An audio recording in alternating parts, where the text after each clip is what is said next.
Welcome to Quinnipiac University Library. In this tutorial, we will learn how to access and find full-text articles in the Jstor database and contact information. Jstor. Jstor is an interdisciplinary archive of over 1,000 scholarly journals. The entire database is full-text with the earliest content dating back to 1665.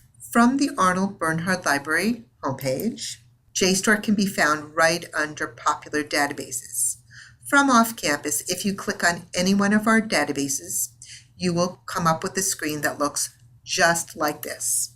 You will need to authenticate yourself from off-campus by typing in your Quinnipiac username and password.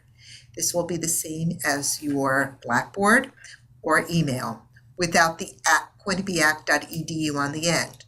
So, for example, it might be your first initial and last name, or your first initial, middle initial, and last name, and your password.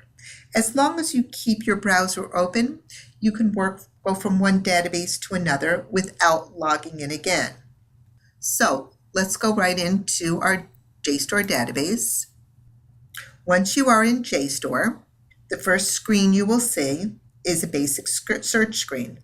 Let's click on the advanced search screen right underneath the search box. The difference between the basic and the advanced is that the advanced search screen, right here, there are limiters. So right over here, you can limit right here under all fields. You can limit by an author if you wanted to, or by an item title. So let's go in and type in our terms. Enter search terms. History of medicine, and you want to put that in quotes.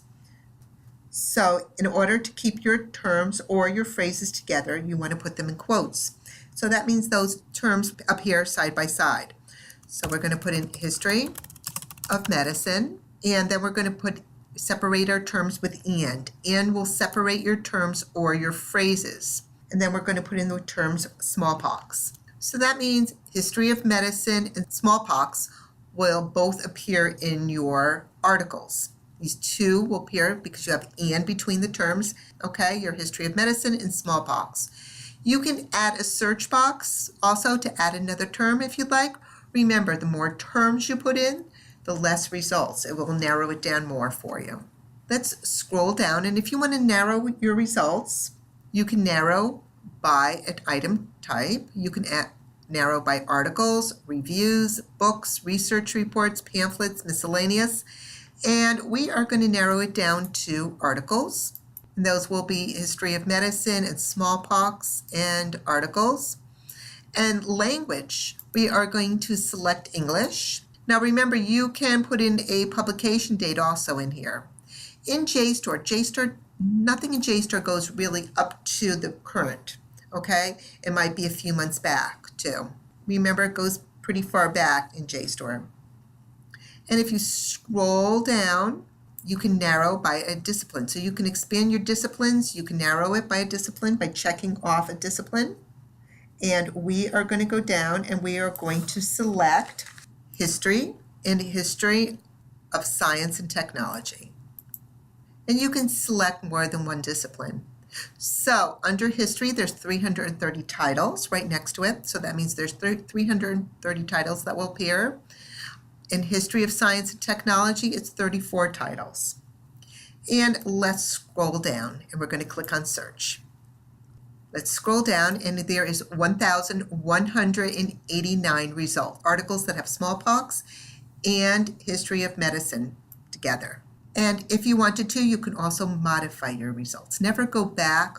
Click on modify, and modify will bring you back to the search box, and you can go in and you can modify. You can change your terms around if you'd like. And let's scroll down, and we are going to go to the one that says combating, and it's right over here. Here is your titles. The titles will always appear in blue.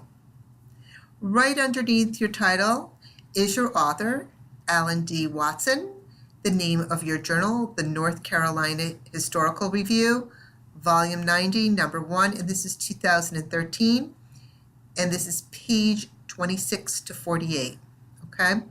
All of these articles are in scholarly journals. Just remember, Jstor articles are scholarly journals, Now, to bring up a full text article, you can just click on the title, or you can go to download the PDF right here under Cite This Item. It will cite it for you. Just always double check if you click on Cite This Item. And you can scroll down. Here's Chicago if you're looking for Chicago. And you can click on Copy. Now, to bring up the full article, like I said, you can click on Download, or you can click on the title. We're going to just click on Download PDF. And then just make sure you click on Accept, Proceed to Download, and it will bring up the full text article.